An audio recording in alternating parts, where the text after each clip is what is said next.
Egnatia ka shkruar një faqe të re të lavdishme në historinë e futbollit shqiptar, duke u shpallur kampionin e Shqipërisë për herë të dytë të radhës në Bisnet Superiore.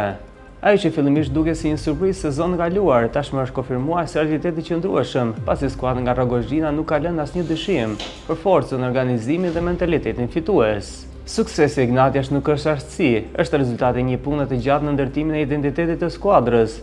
Në qendër të një projekti qëndron një trajner që ka dhënë frymë ekipit, pa bujë për më shumë efekt. Drejtuesit e klubit kanë investuar në zgjuarësi, duke sjellë lojtarë të përzgjedhur jo vetëm për cilësinë, por edhe për karakterin e tyre brenda grupit. Një ekip lojtarë që janë bërë familje, ku secili njeh rolin e vet dhe kontribon në funksion të skuadrës. Fitoria bindse 0 me kallën ndaj Vllaznisë në finalen e Final Four ishte një tjetër dëshmi që Egnatia nuk është thjesht kampione. Dominuese, klinike dhe pamëshirshme, skuadra rrëzoi çdo dilemë rreth asaj se kush e meriton fronën e futbollit shqiptar. Ky klub me përmasa të vogla, por i madh në zemër dhe ambicie, ka fituar respektin e futbollit shqiptar.